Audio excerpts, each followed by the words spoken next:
दोस्तों, आज की कहानी है लोग प्यार में अंधे हो जाते हैं, क्या यह जायज़ है? कहानी पसंद आए तो वीडियो को लाइक एवं सब्सक्राइब जरूर करना। वे दोनों एक पेड़ के नीचे खड़े थे, एक दूसरे की आंखों में झांकते हुए एक दूसरे का हाथ थामे। मीठी बयार के झोंके उसके रेशमी बालों को छेड़ रहे थे। बार बार लटे उसके गालों पर आकर झूल जाती, जिन्हें वह बहुत ही प्यार से पीछे कर देता। ऐसा करते हुए जब उसके हाथ उसके गालों को छूते तो वह सिहर उठती।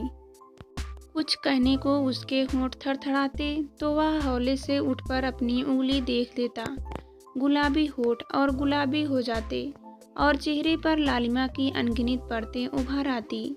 मात्र छुअन कितनी मदहोश कर सकती है। वह धीरे से मुस्कुराई, पेड़ की कुछ पंक्तियां गिरी और उसके सिर पर आकर इस तरह बैठ गई मानो इससे बेहतर कोमल कालीन कहीं नहीं मिलेगा। उसने फूंक मारकर उन्हें उड़ा दिया, जैसे उन लहराते गेसुओं को छूने का हक सिर्फ उसका ही हो। वह पेड़ के तन से सटकर खड़ी हो गई और अपनी पलकें मूंद ली। उसे देखकर लग रहा था जैसे कोई अप्रतिम प्रतिमा जिसके अंग अंग को बाखूबी तराशा गया हो। उसे देख कौन पुरुष होगा जो कामदेव बन नहीं जाएगा। उसे चूमने का मन हो आया पर रुक गया। बस उसे आपलक देखता रहा। शायद यही प्यार की इंतहा होती है। जिसे चाहते हैं उसे यूं ही निहारते रहने का मन करता है। उसके हर पल में डूबे रहने का मन करता है। क्या सोच रही हो? उसने कुछ क्षण बाद पूछा। कुछ भी तो नहीं, वह थोड़ी चौंकी, फिर पलकें अभी भी मूंदी हुई थी। चले क्या? रात होने को है। तुम्हें घर छोड़ दूंगा, मन नहीं कर रहा है तुम्हें छोड़कर जाने को। बहुत सारी आशंकाओं से घिरा हुआ है मन। तुम्हारे घर वाले इजाजत नहीं देंगे तो क्या होगा? वे नहीं मानेंगे, यह बात मैं विश्वास से कह सकता हूँ। गांव से बेशक आकर मैं इतना बड़ा अफसर जरूर बन गया हूँ और मेरे घर वाले शहर में आकर रहने लगे हैं, पर मेरे माँ बाबूजी की जड़ें अभी भी गांव में ही है। कह सकती हो कि रूढ़ियों में जकड़े अपने परिवेश व सोच में बंधे लोग हैं। वे पढ़ी लिखी नौकरी पेशा बहू को स्वीकारना अभी भी उनके लिए बहुत आसान नहीं है। पर चलो इस चीज को स्वीकार भी कर लें तो भी दूसरी जात की लड़की को बहू बनाना संभव ही नहीं है। उनका मानना तुम खुलकर कह सकते हो। यह बात पीयूष, दूसरी अन्य कोई जाति होती है तो भी कुछ संभावना थी, पर मैं तो माइनॉरिटी क्लास की हूँ। आरक्षण वाली उसके स्वर में कंपन था और आंखों में नमी तैर रही थी। कम ऑन मंजरी, इस जमाने में ऐसी बातें, वह भी इतनी हाईली एजुकेटेड होने के बाद। तुम अपनी योग्यता के बल पर आगे बढ़ी हो। फिलोसफी की लेक्चर के मुंह से ऐसी बातें अच्छी नहीं लगती है। ऊंची जाति नीची जात सदियों पहले की बातें हैं। अब तो ये धारणाएं बदल चुकी हैं।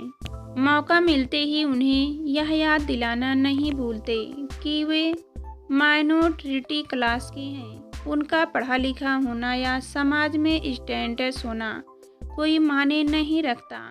दबी जबान से ही सही, वे उसके परिवार के बारे में कुछ ना कुछ कहने से चूकते नहीं हैं। मंजरी ने पेड़ के तने को छुआ। काश वह सेब का पेड़ होता तो जमाने को या तो कह सकते थे कि सेब खाने के बाद उन दोनों के अंदर भावनाएं उमड़ी और वे एक दूसरे में समा गए। खैर, सेब का पेड़ अगर दोनों ढूंढने जाते तो बहुत वक्त लग जाता। शहर जो कंक्रीट में तब्दील हो रहे हैं, उसमें हरियाली की थोड़ी बहुत छटा भी बची रही, यही काफ़ी है।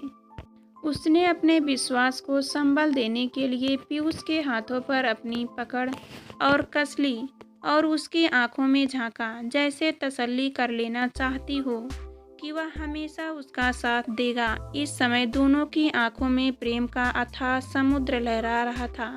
उन्होंने मानो एक दूसरे को आंखों ही आंखों में कोई वचन सा दिया। अपने रिश्ते पर स्वीकृत की मुहर लगाई और आलिंगनबद्ध हो गए। यह भी सच था कि पीयूष मंजरी को चाहकर भी आश्वस्त नहीं कर पा रहा था कि वह अपने घर वालों को मना लेगा। हाँ, खुद उसका हमेशा बना रहे का विश्वास जरूर दे सकता है। मंजरी को उसके घर के बाहर छोड़कर बोझिल मन से वह अपने घर की ओर चल पड़ा। रास्ते में कई बार कार दूसरे वाहनों से टकराते टकराते बची। उसे समझ नहीं आ रहा था कि वह कैसे घर में इस बारे में बताए। वह अपने माँ बाबूजी को दोष नहीं दे रहा था। उसने भी तो जब परंपराओं और आस्थाओं की गठरी का बोझ उठाए आज से 10 वर्ष पहले नई दिल्ली रेलवे स्टेशन पर कदम रखा था, तब कहाँ सोचा था कि उसकी जिंदगी इतनी बदल जाएगी और सड़ी गली परंपराओं की गठरी को उतार फेंकने में वह सफल हो पाएगा। शायद मंजरी से मिलने के बाद ऐसा करने की हिम्मत जुटा पाया था।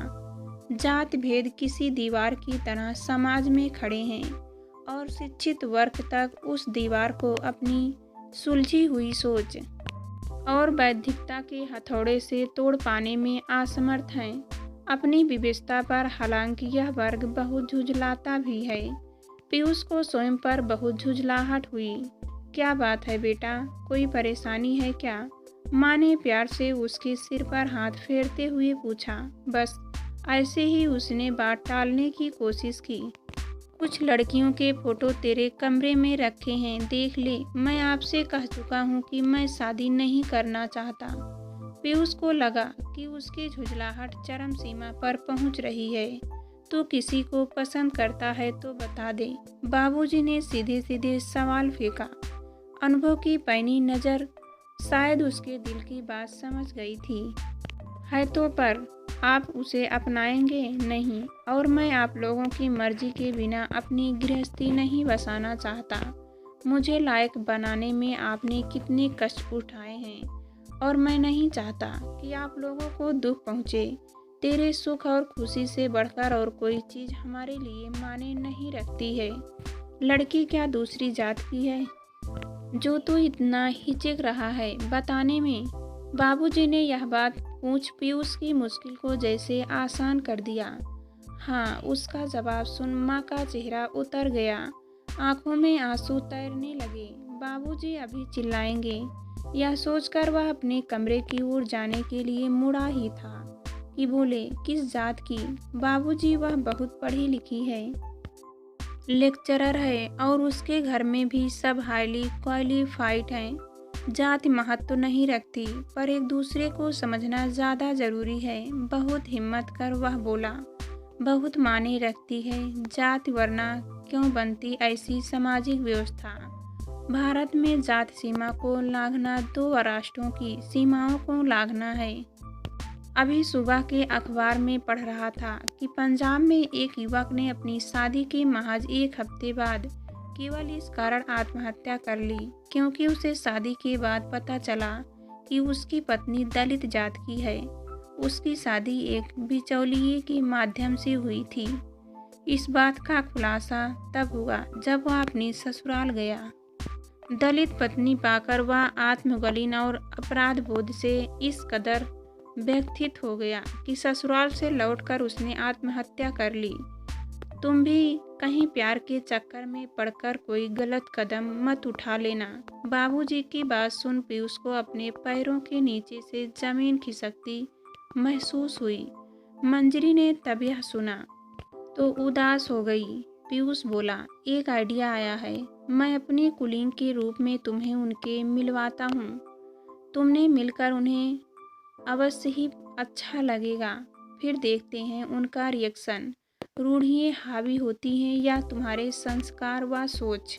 मंजरी ने मना कर दिया। वह नहीं चाहती थी कि उसका अपमान हो। उसके बाद से मंजरी अपने आप में इतनी सिमट गई कि उसने पीयूष से मिलना तक कम कर दिया।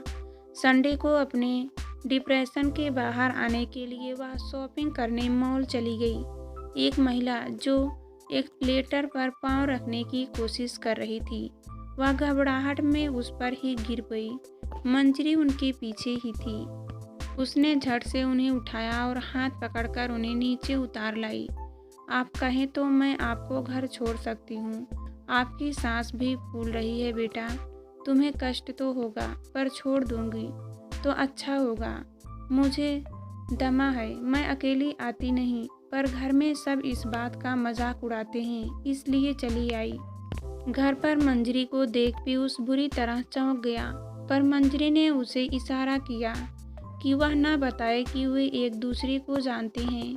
पीयूष की माँ तो बस उसके गुण ही गाए जा रही थी। बहुत जल्द ही वह उनके साथ घुल मिल गई। पीयूष की बहन ने तो फौरन नंबर भी एक्सचेंज कर लिए। जब तक वे व्हाट्सएप पर चैट करने लगी, माँ ने कहा कि वह उसे घर पर आने के लिए कहे। इस तरह मंजरी के कदम उस आंगन में पड़ने लगे जहाँ वह हमेशा के लिए आना चाहती थी।